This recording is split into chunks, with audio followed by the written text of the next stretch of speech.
va vous faire une petite session sur GitOps et en particulier sur une mise en situation avec Flux, qui est une technologie donc GitOps qui vient sur Kubernetes. On va faire du customize aussi, et si on a le temps, on fera du Helm et peut-être un petit peu de GitHub Actions. Normalement cette présentation, c'est un workshop qu'on joue plutôt en 3 heures. Donc là, on a 1 heure, donc ça va être un petit peu court. Laurent, t'es parti et je ne sais pas partager mes slides. Reviens vite. Pour la présentation, donc moi je suis Ludovic Pio, bonjour à tous. L'année prochaine, je fêterai mes 20 ans de DevOps. Donc alors je sais que ça peut paraître bizarre puisque DevOps a été inventé en 2007, mais ouais, je ferai mes 20 ans de DevOps l'année prochaine. Donc je suis un vieux DevOps. Et à côté, nous avons Laurent Grangeot, tu veux te présenter? Oui, alors j'ai été déconnecté, mais je sais pas si vous m'entendez encore.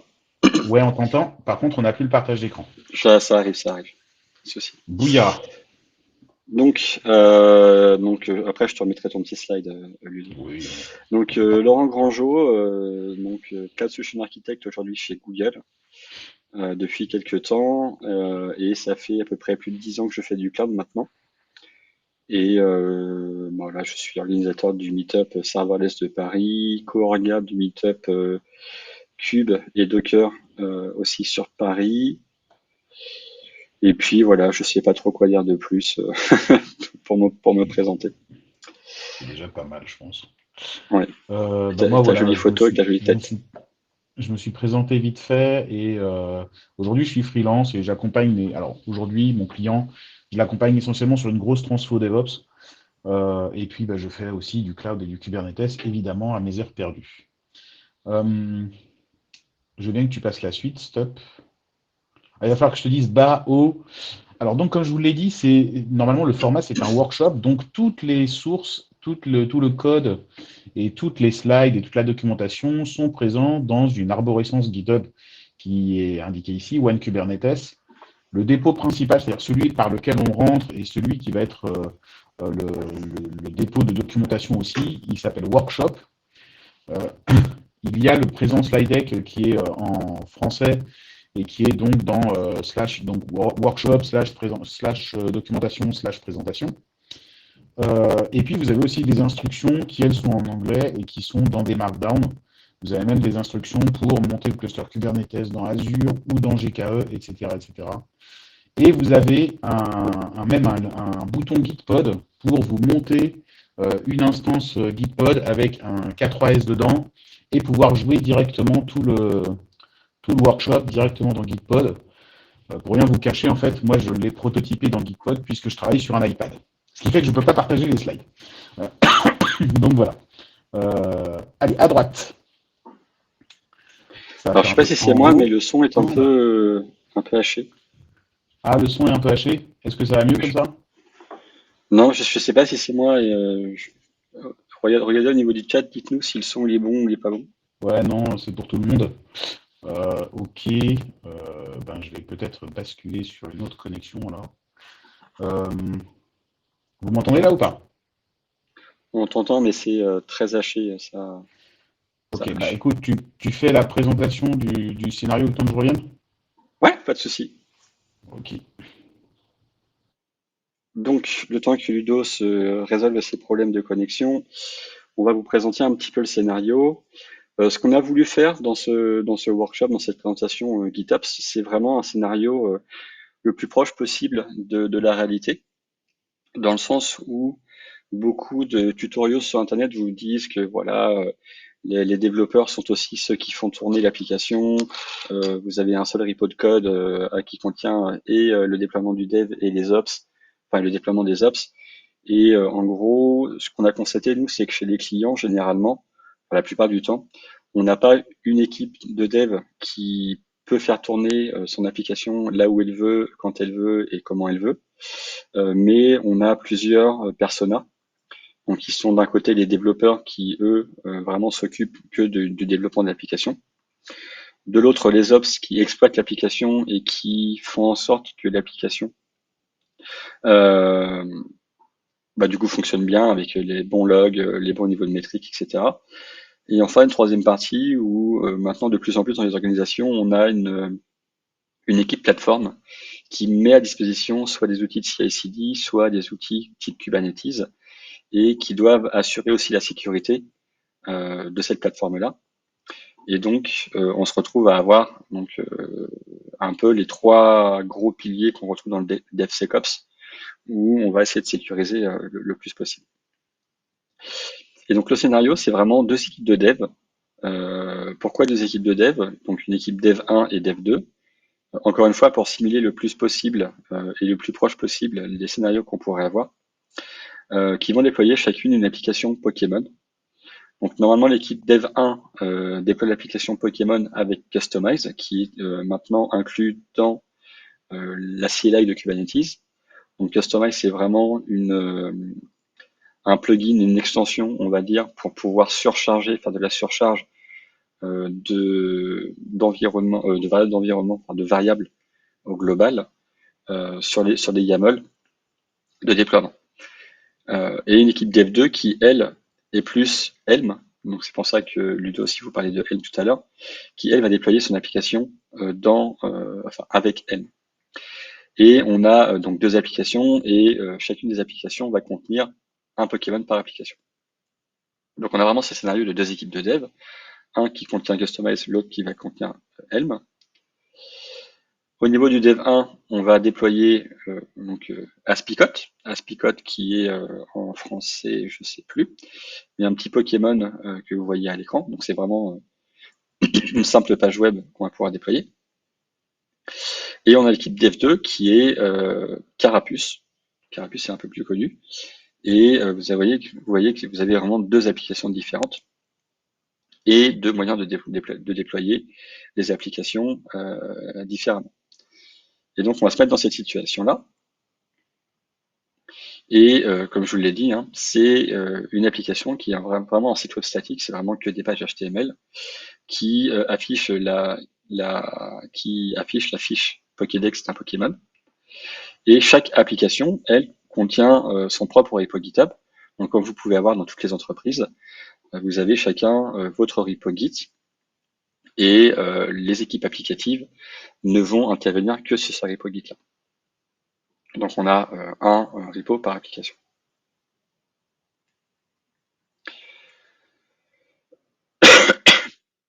Alors dans la première application, donc Dev1, on a vraiment tout ce qu'il est nécessaire d'avoir pour pouvoir déployer l'application.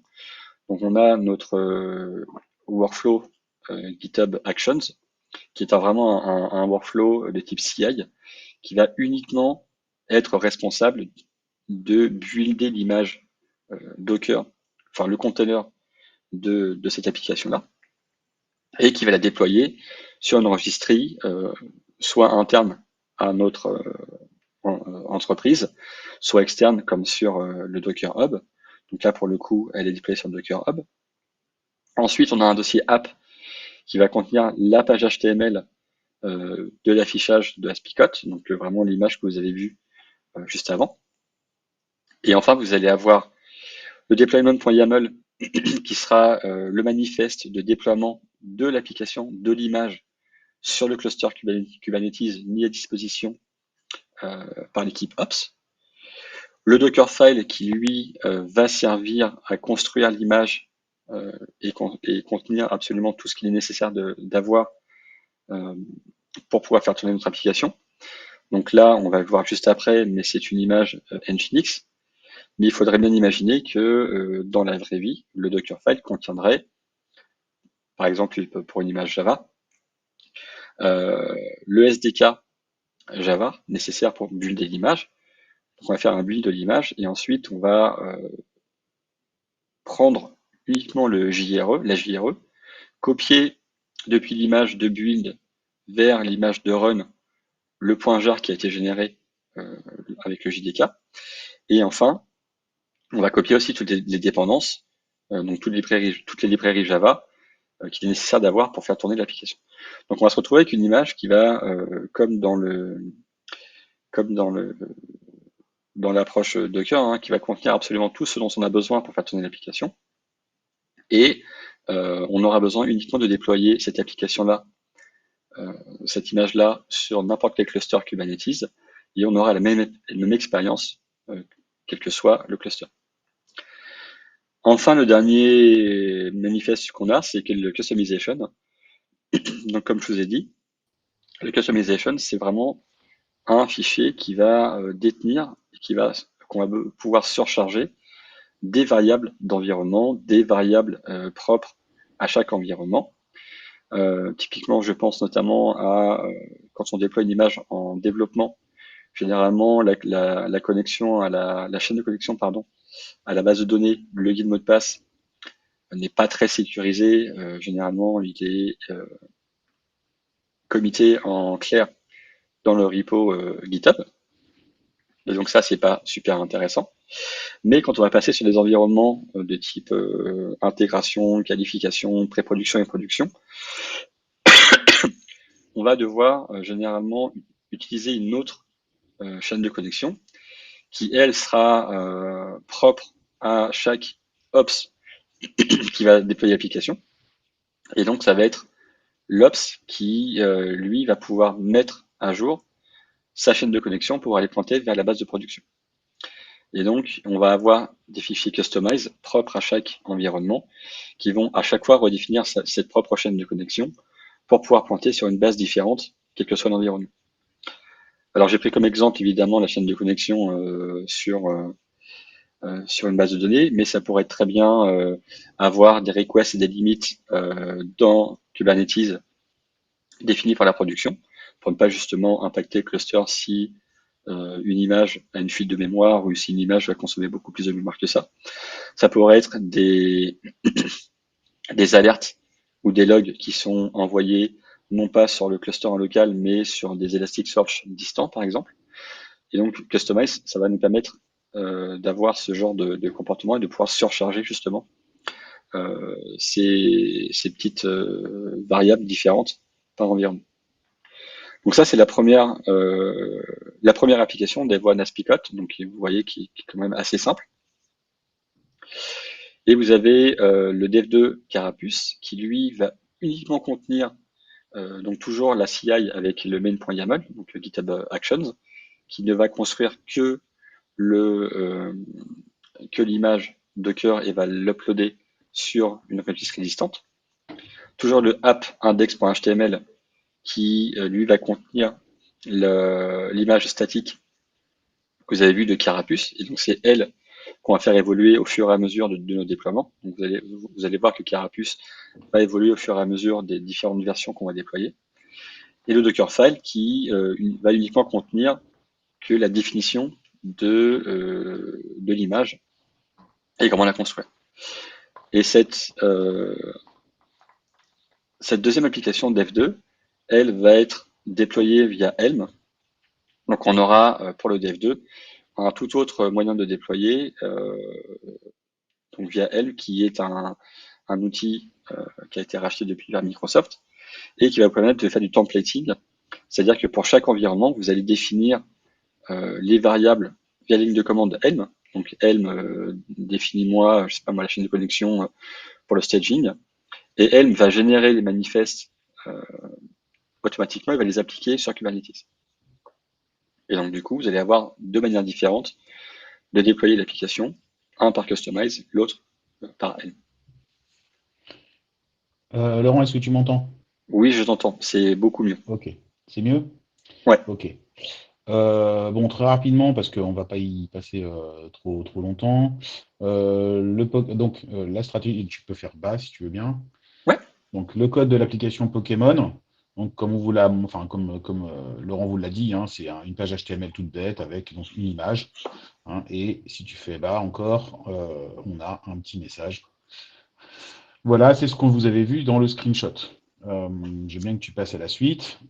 L'image Docker qui est constituée, vous voyez, elle est ultra simple aussi. C'est un BetNginx avec donc dans lequel on inclut statiquement le fichier image, enfin le fichier index.html qu'on vient de regarder. Je veux bien que tu passes à la suite. Et comme c'est pareil, comme Laurent l'a dit, il peut y avoir évidemment des évolutions au fil du temps. Enfin, c'est un scénario de dev tout à fait classique. Je veux bien que tu fasses the next.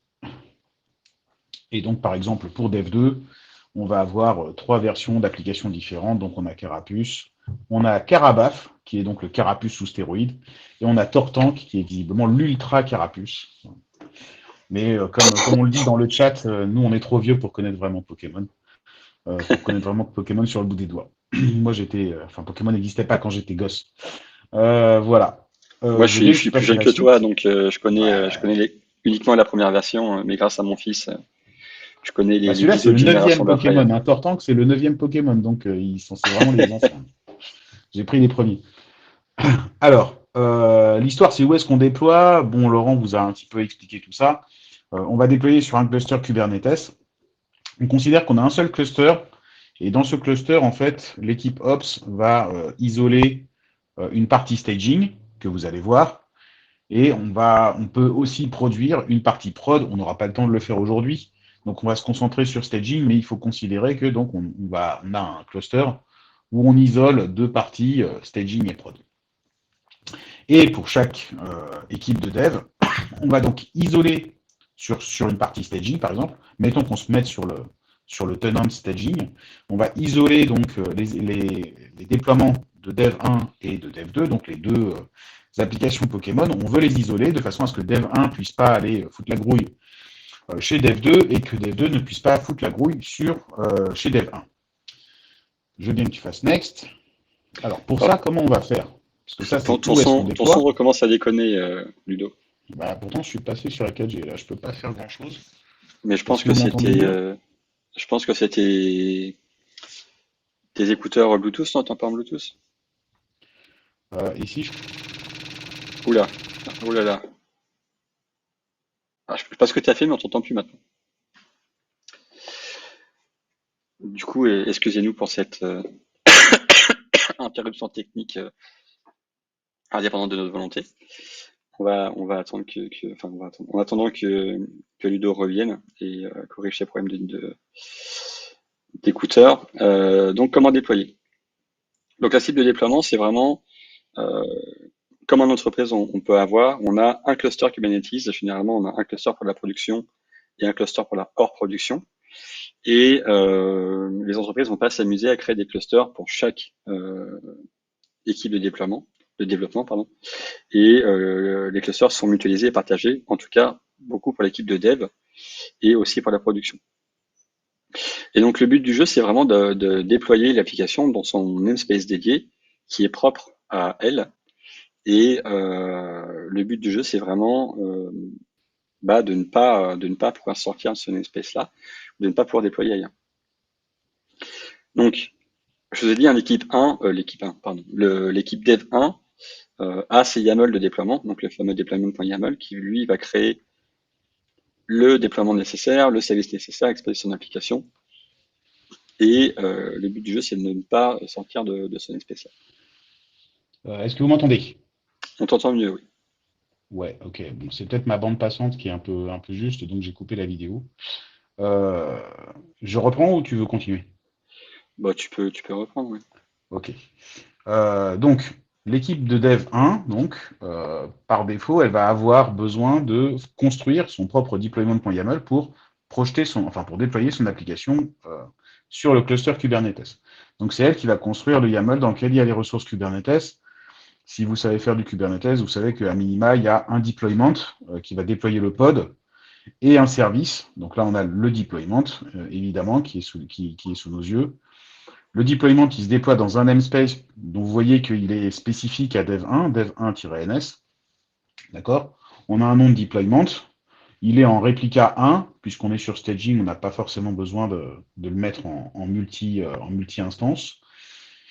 Et bien entendu, il se base sur une image Docker, qui est l'image Docker qu'on a construite avec la GitHub Actions, qu'on ne vous a pas encore montré. On garde ça pour plus tard si on a du temps.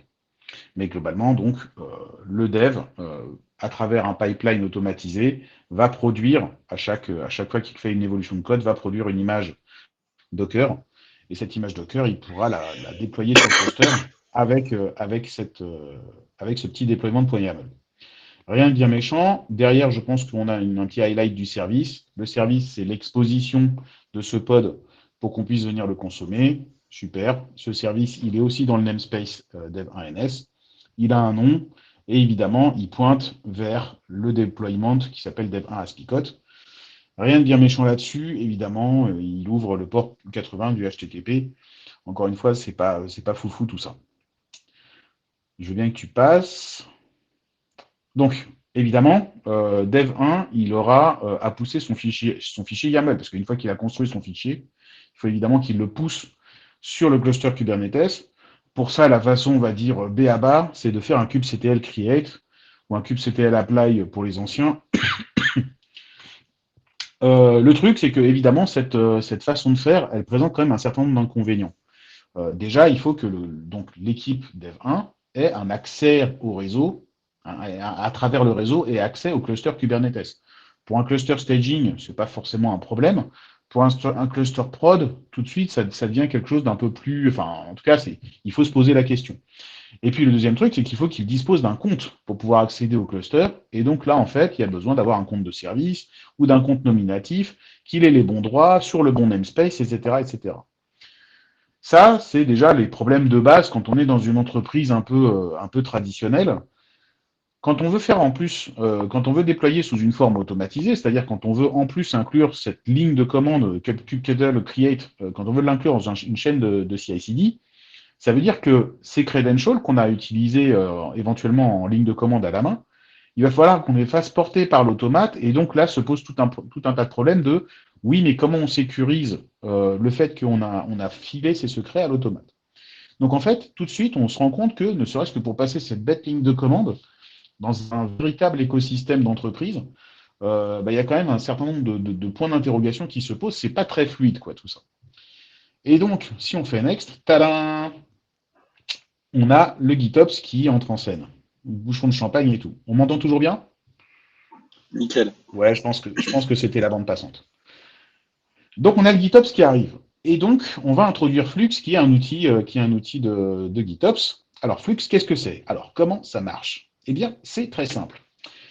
Ce qu'on a bien aimé avec Laurent dans Flux, ça fait quelques temps qu'on fait ce talk, enfin, avec différents formats, mais qu'on joue ce workshop. Ce qu'on aime bien avec Flux, c'est que Flux, il reprend vraiment les patterns de base de Kubernetes, et c'est un outil qui finalement est très simple. Et on va vous montrer pourquoi. Donc, c'est un outil qui permet de faire du GitOps. Et comment il fait du GitOps? En fait, il va scruter des sources de configuration. Et dans cette source de configuration, il va trouver des descriptions de ressources Kubernetes. Et globalement, ce qu'il va faire, c'est qu'il va les injecter dans Kubernetes. Et c'est aussi simple que ça. Je veux bien que tu passes à la suite. Il se compose de quoi, Flux? Il se compose d'abord d'une CLI. La CLI, elle a grosso modo 3 rôles. Elle a un premier rôle qui est de faire un bootstrap, en fait, des fichiers YAML qui sont nécessaires pour installer Flux, les composants Flux dans Kubernetes. Ça, c'est le premier truc. Ensuite, elle a un deuxième rôle qui est de manipuler un dépôt Git. Alors, un dépôt Git plutôt dans le cloud, un GitHub, GitLab, mais il sait aussi le faire sur un dépôt Git local. Mais disons que ça a priori moins de sens dans un contexte d'entreprise. Donc en fait, il est plutôt orienté vers des plateformes Git centrales, donc un GitLab on-prem ou un GitLab dans le cloud, un GitHub, un GitHub SaaS ou un GitHub Enterprise. Et puis donc il va interagir avec ce dépôt, donc il va vraiment aller manipuler le dépôt, le créer, éventuellement donner des droits, on va voir ça, pour poser la configuration de Flux dans ce dépôt. Et la troisième vocation de la ligne de commande, c'est évidemment d'aller interroger en interactif l'état des composants Flux qui sont posés dans le cluster Kubernetes. Si tu vas à la suite, je veux bien que tu fasses bas, voilà. Donc en gros, en fait, dans Kubernetes, qu'est-ce que la CLI Flux va déployer? Elle va déployer essentiellement 3 contrôleurs. Un contrôleur source, donc qui est celui qui va scruter les différents dépôts de configuration de Git. Un dépôt Helm qui va globalement faire la même chose, mais plutôt contre un Helm repository, et donc il va aller détecter les évolutions de release sur certains charts Helm qu'on lui indique. Et un contrôleur customize. Alors pourquoi un contrôleur customize? On l'explique dans un slide un peu plus loin, mais globalement le contrôleur customize, il est là parce que la configuration telle que Flux va la scruter, il la fournit ensuite à Customize, qui, lui, va s'occuper d'agréger toute cette configuration en un seul arbre de configuration, en un seul arbre de ressources, d'objets Kubernetes. Et ces contrôleurs, donc, interagissent, vous le voyez, hein, interagissent avec l'API Kubernetes pour aller maintenir une configuration cible dans une machine à état. Cette machine à état, elle est représentée par des Custom Resource Definition, des CRD, qui sont de deux ordres, hein, les sources et les customizations. Et bien entendu, une fois que ces ressources spécifiques à Flux ont été posées, l'API Kubernetes interagit avec elles pour forger des ressources Kubernetes stricto sensu, donc des deployments, des services, etc. etc. Je veux bien que tu passes à la suite. Ton son déconne, Ludo. Ah, Damned. Je prends la suite pendant que tu résous ton problème. Allô, allô? Est-ce que vous m'entendez? Ah, c'est toujours la même chose. Je sais pas pourquoi t'as ton son qui déconne comme ça. Mais... Oh, c'est relou.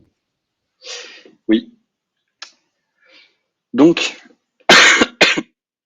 comme a dit Ludo, les composants qu'on a sur Flux, on a donc le source controller qui, lui, va être capable de scruter les sources de configuration depuis des repos Git. Alors, il va pas faire un Git, il va pas faire du polling de code source, mais il va vraiment s'appuyer sur les webhooks.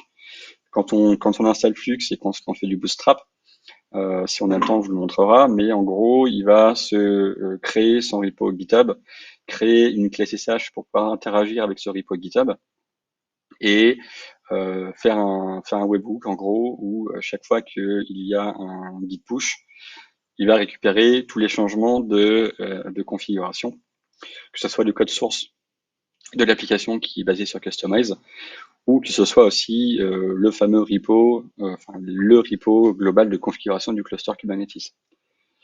Le deuxième, c'est le contrôleur M qui, lui, va détecter le même principe à chaque fois qu'il y a un nouveau chart M. On va automatiquement faire un déploiement. Alors ça peut être intéressant quand vous avez, par exemple, même principe, une CI qui va vous blinder à chaque fois des nouveaux chart M ou des nouvelles images, pardon. On va avoir une détection de ces nouvelles images. On va pouvoir déployer la dernière version automatiquement et du coup avoir une espèce de rollout automatique. Et enfin, on va avoir des CRD. Donc les CRD, c'est des Custom Resource Definition. Ça va être des extensions de l'API, de Kubernetes, qui sont des machines à état en fait qui stockent la configuration de Flux dans le cluster. Et donc Flux, ça vient avec, je crois, 4 CRD de base qui viennent modifier le comportement du cluster Kubernetes. Alors, une des choses qu'on a eu du mal à appréhender au début avec Flux, comme l'a dit Ludo, hein, c'est Flux reste très simple dans son fonctionnement global et s'appuie énormément sur les mécanismes de base de Kubernetes. Et donc Flux s'appuie aussi sur Kustomize.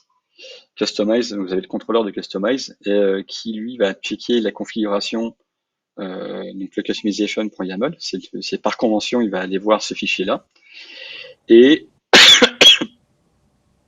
donc va lire ce fichier customization.yaml, il va appliquer et hydrater toutes les sections de templates présentes dans la configuration.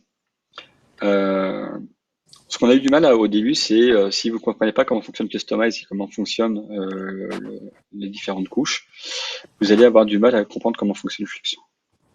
Donc Kustomize, c'est vraiment le pilier principal, en tout cas pour notre démonstration, de Flux. Est-ce que vous m'entendez? Oui, on se sent mieux maintenant. Et est-ce qu'il n'y a pas d'écho? Non, il n'y a pas d'écho. Je te redirai s'il y a... s'il y a du... C'est pas de l'écho, c'est du H. Ok. Je reprends, ça t'embête pas? Non, vas-y. Ok. Donc, comme on l'a dit, Laurent et moi, par intermittence, donc globalement, la configuration, à partir de là, en fait, la configuration, elle est intégralement gérée par des dépôts Git. Pour rien vous cacher, j'ai fait cette presse à Cloud Est et j'étais dans des conditions encore pires qu'aujourd'hui, c'est-à-dire vraiment des conditions pourries où mon cluster Kubernetes s'est cassé la figure, en fait, et je ne sais pas pourquoi, mais il y a eu un problème sur le cluster en plein pendant la démo, et j'ai pu quand même jouer, on va dire, 80% de la démo rien qu'en montrant les fichiers de config, puisque en fait, en gros, à partir du moment où les composants Flux ont été posés et où les sources que scrute Flux ont été décrites dans le cluster, tout le reste, en fait, c'est de la manipulation de fichiers. C'est de la manipulation de fichiers et des commandes Git.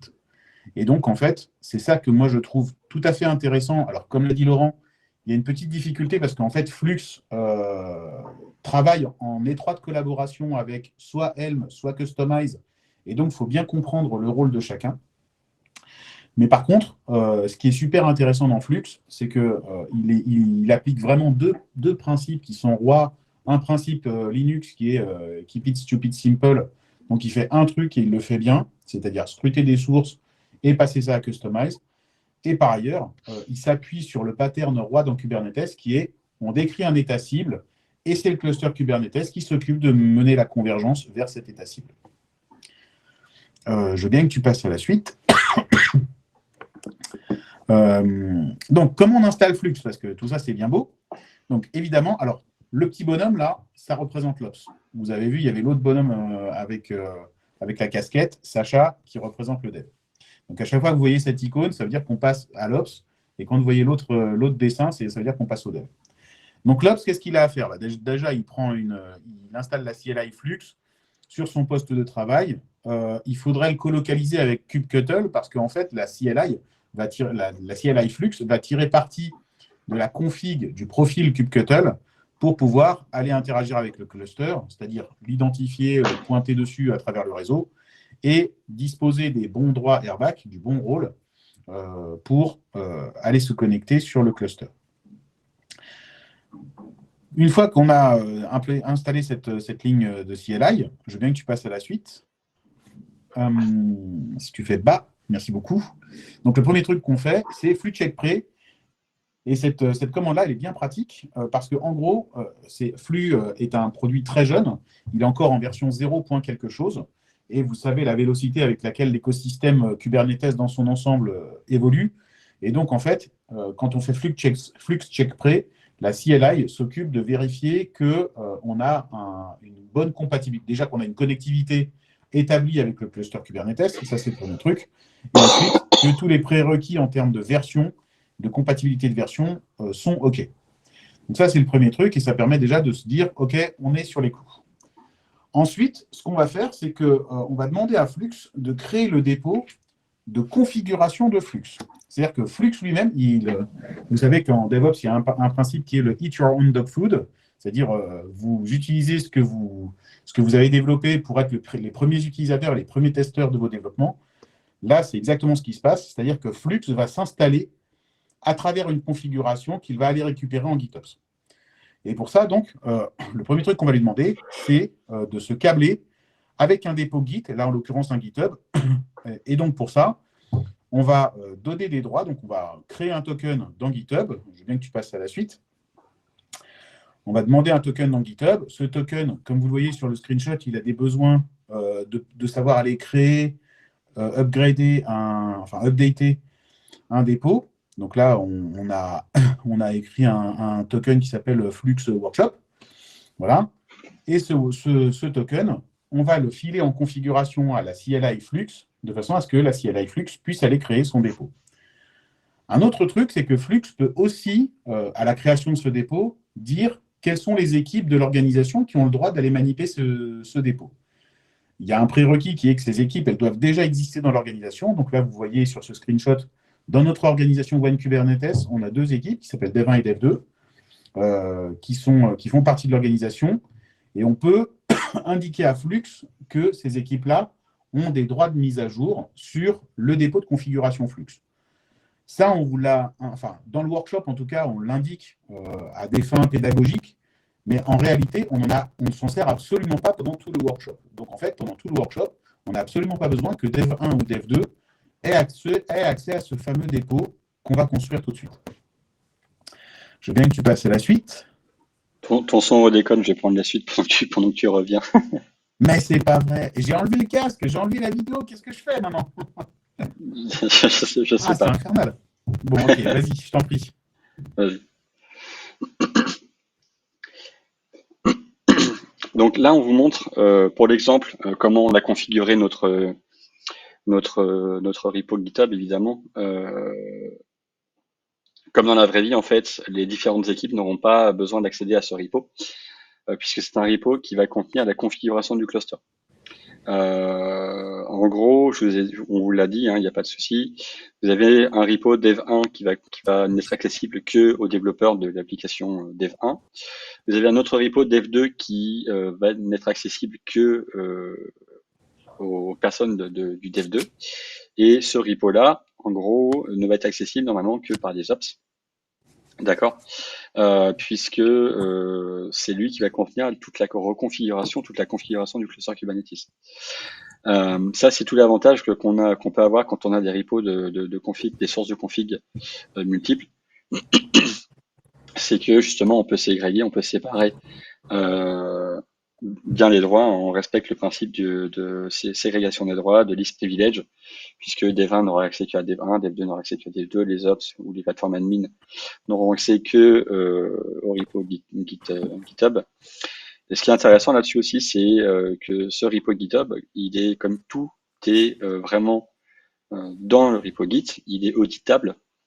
C'est-à-dire que si vous avez des questions d'audit, de sécurité, de qui a fait quoi quand, on peut exactement dire quels ont été les changements à la seconde près. Et il est évidemment répétable, ça veut dire que si jamais votre cluster cube, pour une raison X ou Y, n'est plus présent, que vous passez en disaster recovery par exemple, vous avez besoin de changer de région ou changer de zone, vous pouvez très bien recréer un nouveau cluster, bootstrapper sur ce repo déjà existant là, et votre cluster Kubernetes va se reconfigurer tout seul. On va redéployer les différentes applications, et là où on perdait potentiellement plusieurs heures dans la vie réelle pour remettre à jour les différentes applications, là on va dire en quelques dizaines de minutes, allez, quelques 30 minutes, on va avoir un cluster qui est up and running. Tu veux reprendre la suite, Ludo? Est-ce que vous m'entendez? On t'entend, je te redis si ça Ok. relâche. Bah, je pense qu'en fait, c'est juste un refresh à faire. Donc, ok. Vite fait, donc, parce que le temps tourne, on va donc créer le dépôt. Donc, pour créer le dépôt, on a besoin de fournir 3 éléments d'information. Le token GitHub qu'on a créé, vous avez vu le screenshot. Le user GitHub, c'est-à-dire l'orga dans lequel on va poser le dépôt. Donc là, en l'occurrence, One Kubernetes. Et le dépôt GitHub lui-même qu'on va créer, enfin que Flux va créer, Fleet Infra. Ensuite, donc, on passe à la ligne de commande Flux Bootstrap. Cette commande-là, en fait, c'est la seule commande qui va réellement interagir avec un système tiers. Toutes les autres commandes que vous verrez ensuite, qu'on fait avec Flux, sont des commandes qui ne font que créer des fichiers en local. Ça, c'est la seule commande qui se connecte à distance pour faire quelque chose sur le dépôt GitHub. Donc là, vous avez compris, hein, on bootstrap un dépôt GitHub, on donne son orga, on donne le nom du dépôt, on indique quels sont les teams éventuellement qui ont le droit d'accès à ce dépôt. Là, encore une fois, on l'a mis pour des questions pédagogiques, mais on s'en fiche un peu. Et vous voyez qu'on donne un truc intéressant qui est le path. Et là, en fait, on lui dit, tu vas créer une arborescence dans ce dépôt qui s'appelle cluster/cloud-sud. Et donc, en fait, c'est dans cette arborescence qu'on va trouver la configuration qui est propre à l'installation et à la configuration de Flux en tant qu'outil. Donc derrière, évidemment, quand on lance cette ligne de commande, ça se connecte à GitHub et ça crée tout ce qu'il faut. Donc vous voyez, hein, il donne des permissions à Dev1 et Dev2, il clone la branche main, etc. etc. Chose importante. Alors, c'est pas des permissions owner sur le repo, hein, c'est des permissions de type maintain. Oui, de maintain, oui, tout à fait. Voilà, ça veut dire que les Dev1 et Dev2 vont pouvoir voir la configuration, mais vont pas pouvoir la changer. S'ils veulent la changer, ce qui est intéressant, c'est qu'ils vont pouvoir créer des pull requests. Donc avec GitHub, évidemment, vous faites des forks et vous faites des pull requests. Et donc vous allez pouvoir influencer ou influer, sur le comportement du cluster si jamais il y a une mauvaise configuration ou quoi que ce soit. Là, on a mis Dev1 ou Dev2, mais gardez à l'esprit aussi que vous pouvez avoir l'équipe de sécurité qui peut aussi intervenir, elle, en disant ton cluster n'est pas assez sécurisé ou passe à telle version, etc. Ouais, tout à fait. Derrière, il y a une installation de composants. Vous avez vu, il y a une install componente. Donc là, pour le coup, on a vraiment une interaction entre la CLI et le cluster Kubernetes pour faire évidemment le bootstrap des composants dont on a fait la description tout à l'heure. Ensuite, il attend la réconciliation. Donc, dès que la source est posée, en fait, il y a une réconciliation avec la dernière version de configuration. Et là, en fait, ces dernières lignes d'information, là, en gros, à partir de la ligne 37, donc on a le comportement usuel de flux qu'on aura sur n'importe quelle source, que ce soit une source plutôt orientée applicative ou une source de configuration des outils, que ce soit Flux ou d'autres outils Kubernetes. On n'aura malheureusement pas le temps de le voir aujourd'hui, mais voilà. Donc en fait, c'est vraiment un outil qui est très polyvalent dans ce qu'il peut manipuler sur Kubernetes. Et à la fin, on a la fameuse ligne 45 qu'on attend tous, qui est tous les composants sont OK. All components are healthy, et ça, c'est ce qu'on attend tous. Je veux bien que tu passes à la suite. Globalement, donc, ce que ça va créer dans le dépôt, là, vous avez un screenshot du dépôt. On va retrouver donc notre dépôt Fleet Infra. Dedans, on a notre arborescence cluster / alors là, c'est Snowcamp, c'est un vieux screenshot. Et dedans, donc, on a, vous voyez ce qu'il a créé. Il a créé 3 fichiers YAML. Le premier fichier YAML, je vous en ai pas fait de screenshot parce que c'est un fichier qui fait plus de 4000 lignes. Mais globalement, c'est la description de toutes les ressources Kubernetes qui vont être utilisées par nos 3 opérateurs, les CRD, des rôles, etc., etc. Les 2 autres fichiers, on va regarder plus en détail ce que c'est. Donc, on a GeoTK Sync et customization.yaml. Je t'en prie, je veux bien que tu passes à la suite. Je vais reprendre le relais, ça rehache, je ne sais pas pourquoi. Je vais prendre le relais. Donc, on a GeoTK Sync, .yaml, alors GeoTK, c'est l'abréviation de GitOps Toolkit, d'accord? Donc GeoTK Sync, vous avez le YAML qui va contenir la source de vérité, donc le repo de GitHub, qui contiendra absolument tous les YAML à appliquer sur le cluster Kubernetes. Donc ici, vous voyez que ligne 14, ça va pointer sur Fleet Infra, et tout ce qui va trouver sur Fleet Infra va être appliqué. Donc ça, c'est un fichier qui est un fichier source à ligne 3, vous voyez. Et je crois que blablabla, on l'a appelé Flux System, et celui-là, ce repo de source-là, pardon, va pouvoir être référencé. Je parle à la voix aussi en même temps. Un point, je ne sais pas si vous m'entendez? Oui, c'est bon, nickel. Ouais. Un point particulier, si tu remontes sur le code source, un point particulier, c'est que vous avez vu, on peut indiquer la branche sur laquelle on souhaite regarder la configuration. Donc, on peut scruter un même dépôt, mais sur différentes branches. Évidemment, ces différentes sources auront des noms différents. Hein. Donc là, on aura un flux système main, par exemple, et un flux système test. D'accord? Mais en fait, on a vraiment la possibilité comme ça de scruter différentes sources pour différents sujets.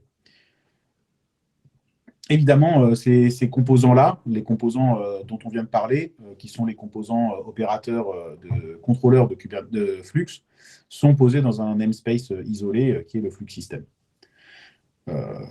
Tu veux continuer ou je reprends?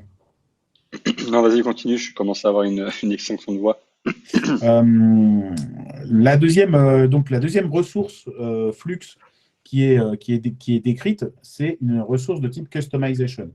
La ressource customization, ça va être le fameux arbre de configuration, le fameux arbre de ressources dont je vous parlais, et qui, lui, pour le coup, est manipulé essentiellement par customize. Donc, en gros, c'est cet objet sur lequel Flux et Customize vont interagir. Et là, pour le coup, on lui indique essentiellement que sa source de customization, il est censé la trouver dans cluster/cloud-sud. Et cette arborescence-là, il est censé la trouver dans la source qui est le Git repo, c'est-à-dire qu'en fait, qui est la source qu'on vient d'indiquer juste au-dessus dans le fichier. Donc, en gros, hein, le fonctionnement, c'est, là, on indique à Flux, tu vas aller regarder dans telle arborescence de tel dépôt Git sur telle branche, tu vas aller regarder si tu ne trouves pas un fichier qui s'appelle customization.yaml. Là, en fait, le nom du fichier n'est pas indiqué. C'est par convention, il s'attend à trouver un fichier qui s'appelle comme ça et qui sera la source de sa customization. Et justement, on va aller regarder ce que c'est que ce fichier customization.yaml. Donc, vous voyez, en fait, il est très simple là pour le coup.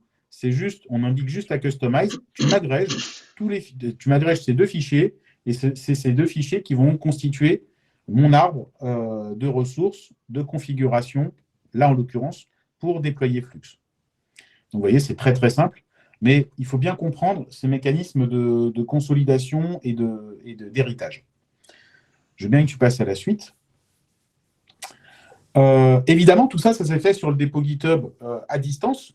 Et là, on n'a rien en local. Là, c'est assez curieux, mais c'est la seule fois où Flux travaille exclusivement à distance et pas du tout en local, alors que toutes les autres fois, Flux va travailler exclusivement en local et plus du tout à distance.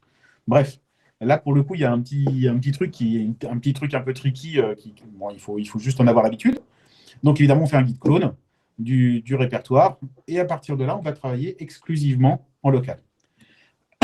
Je veux bien que tu passes à la suite. Donc, maintenant que ce déploiement des composants a été fait, on va pouvoir s'occuper de vraiment configurer notre cluster Kubernetes pour qu'il soit multi-tenant. Donc, déjà, on va créer une configuration qui va permettre de dissocier staging et prod. Et puis ensuite, dans staging, on va créer des tenants pour les équipes de dev 1 et dev 2. Donc, pour ça, en fait, on va, comme on veut créer deux espaces différents, staging et prod, ce qu'on va faire, en fait, c'est qu'on va créer on va créer une configuration commune qu'on va appeler base.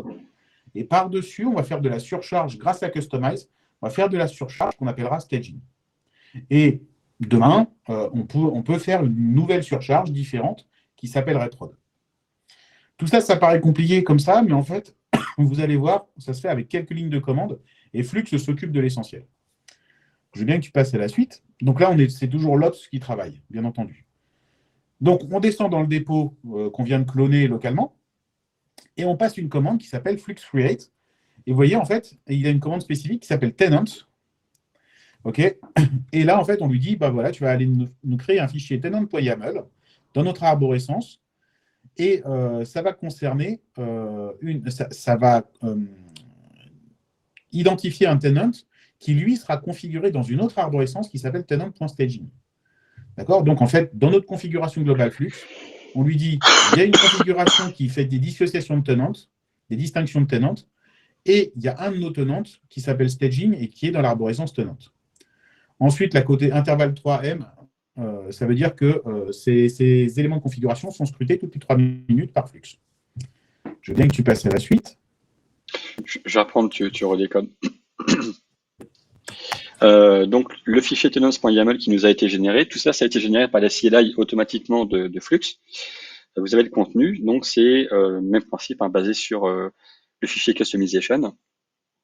Et donc, vous voyez qu'il a créé un fichier customization avec les différentes options, donc les intervalles 5 minutes, le pass, la SQT pour le staging, la source de référence qui est toujours le Flux system du Git repo. Et vous avez un premier fichier customization qui sera le tenants.yaml. Évidemment, il ne faut pas oublier de git commit et git push. Je vous rappelle que vous travaillez en local, donc l'OS a cloné son repo en local, a passé les commandes en local, et donc Flux a généré le fichier tenants.yaml en local. Il faut juste faire un git commit et git push pour dire par exemple la création du nouveau tenant staging et pour envoyer des commandes à notre cluster Kubernetes pour que Flux puisse récupérer sa configuration automatiquement. Je suis back in business si tu veux. Ouais, vas-y. Donc là, en fait, on a fait, comme on n'a pas beaucoup de temps, on ne vous fait pas la démo live, mais on vous promet, ça marche vraiment. On l'a joué un certain nombre de fois et ça marche. Mais globalement, en fait, il n'y a rien à voir, si ce n'est la fameuse convergence que vous avez vue tout à l'heure sur le screenshot. Donc, une fois qu'on a fait cette configuration initiale du cluster, on va dire, maintenant, on va créer un tenant spécifique pour dev1. Alors, comment on fait? Je veux bien que tu descendes. Donc, en fait, on va créer dans le tenant staging, on va créer du dev1. Comme je vous l'ai dit, ce tenant staging, en fait, il est défini par 2 couches d'héritage de configuration du cluster. Une couche qui s'appelle base, sur laquelle on réapplique une couche complémentaire qui s'appelle staging. Donc, on va d'abord créer, dans base, on va déjà créer la configuration. Et là, vous voyez, qu'est-ce qu'on fait? On fait un flux create tenant dev1. Donc, très clairement, on crée un tenant dev1 dans lequel on va lui indiquer que ce tenant-là, il est distingué par un namespace. Donc là, en fait, très clairement, il y a une histoire il va se passer un truc au niveau du namespace. Là, spoiler alert, hein, on va créer un namespace. Et sur ce namespace, on va donner un full access.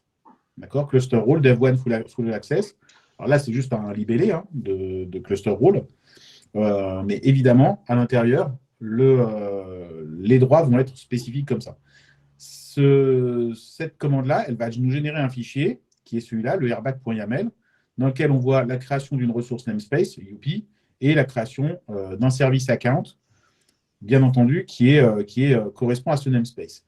Et derrière, on va avoir des airbags, des autorisations airbag, un role binding, avec un role cluster qui est le cluster role full access. La description de ce rôle, elle est faite à un autre endroit. OK. Bonjour messieurs. Ouais, il ne nous reste plus beaucoup de temps, c'est ça que tu viens de nous dire. Hein. Je vais juste faire le timekeeper et il reste idéalement 2 minutes du coup pour clôturer. Il ne nous reste que quelques minutes, mais on a quasiment fini notre démo, enfin notre présentation. Donc, le deuxième truc qu'on fait maintenant, c'est d'écrire ce à quoi a droit notre fameux cluster role qu'on vient de décrire. On a créé un cluster role qui s'appelle cluster dev1 full access. Et là, en fait, vous voyez ce fichier-là, qui s'appelle cluster role dev1.yaml. Dans ce fichier-là, on lui indique que globalement, il peut faire à peu près tout ce qu'il veut sur le namespace dev1ns. Et par contre, il n'y a pas beaucoup d'autres droits que ça. Je veux bien que tu passes à la suite. Ensuite, on va créer une source. Et cette source, c'est la source que Flux va scruter pour pouvoir faire les déploiements des applications de Dev1. Donc là, en fait, on lui dit d'aller scruter le dépôt Dev1 Aspicot dans GitHub. Et cette source, elle va être associée au Dev1NS, au namespace Dev1NS. Vous voyez, bien sûr, comme d'habitude, il y a la branche main. Et ça, en fait, on injecte cette configuration dans un fichier qui s'appelle 5.yaml. Et enfin, on va créer la customization, puisque vous l'avez compris, à chaque fois qu'on fait une configuration, on doit encapsuler cette configuration dans une customization. Et donc là, on crée le fichier customization qui va bien pour cette source de données. Enfin, à la fin, on génère le customization chapeau, on va dire. Et vous voyez, là, il n'y a vraiment rien. On fait juste un autodetect. Je vous le donne en 1000. Hein, il va juste faire l'agrégation des fichiers qu'on vient de créer. Je veux bien que tu passes à la suite. Comme ça, on va aller regarder les fichiers. Ouais, juste pour préciser pourquoi ici on fait un create source sur le repo de Dev1 Aspicot, parce que je vous l'ai dit depuis au début, le Dev1 Aspicot contient le customization.yaml, et c'est pour ça on lui dit juste va pointer vers ce repo-là qui contient le customization.yaml, et donc la façon de déployer l'application. Et ce n'est absolument pas du tout, il ne va pas prendre le code source, le compiler et le déployer automatiquement sur Kubernetes. On aurait très bien pu avoir un Dev1 Aspicot-app qui va contenir uniquement le code source, et un Dev1-Aspicot-manifest, par exemple, qui contiendra le customization et le déploiement.yaml. C'est uniquement pour ça pourquoi on pointe sur le Dev1 Aspicot app. Ouais, tout à fait. C'est vrai que je passe un peu vite, mais effectivement, c'est ça le sujet. Dans la sync, donc là, on est dans les fichiers. Donc, dans le fichier sync qu'on a créé, qui nous indiquait la source, on retrouve la source. Elle est scrutée toutes les minutes. Il n'y a rien de particulier à en dire. Ensuite, on a le fichier, on a la customization, donc qui décrit le fait qu'on a une customization. Donc, on va aller chercher dans ce dépôt-là un fichier customization.yaml directement en racine. Vous voyez le path. Donc, on s'attend à se trouver le fichier customization.yaml directement en racine. Et si vous vous souvenez des slides précédents, en fait, on voyait que le fichier customization.yaml était présent juste à côté du deployment.yaml directement en racine du dépôt. Et puis, je pense qu'on a fait à peu près le tour. Oui, on a le petit fichier customization.yaml lui-même qui n'a pas grand-chose dedans. Je veux bien que tu fasses bas. Ton son redéconne. Juste pour préciser aussi, bah oui, désolé. Ligne 23, on a un service account name qui est égal à dev1, parce qu'on l'avait précisé dans le flux juste avant, en disant que le service account qui va être appliqué à ce customization, ça sera dev1. Donc tous les déploiements qui seront faits sur cluster cube sera dev1. Alors on n'en parle pas ici, mais on peut très bien enforcer le comportement ce comportement-là avec des choses comme Kyverno, par exemple, où vous allez dire que vous n'autorisez pas les déploiements si vous n'avez pas de service account, et ça évite d'avoir des service accounts qui sont cluster admin et avec des déploiements cluster admin. Tu veux prendre le relais? Très rapidement, parce qu'il nous reste 3 minutes. Ouais. Donc là, on a le fichier donc, customization.yaml côté configuration Flux qui vient faire l'agrégation des différents fichiers qu'on vient de regarder. Donc, il faut bien comprendre, là, on a deux customizations. On a la customization côté configuration Flux global cluster qui dit il va falloir que tu ailles chercher, voilà où sont mes descriptions de sources, voilà quelles sont mes descriptions de rôles, de namespace, etc. Ça, c'est la customization côté cluster, qui est dans notre dépôt Fleet Infra. Et on a parlé aussi, il y a quelques instants, du customization que l'équipe de Dev 1 met à disposition dans son dépôt applicatif, qui là ne fait qu'indiquer où on va trouver le deployment.yaml. OK ? Là, tout ce qu'on vient de montrer, ces 3 derniers fichiers qu'on vient de montrer, là, c'est la description du socle de base, de la couche de base, donc de la couche commune, au cluster staging et prod.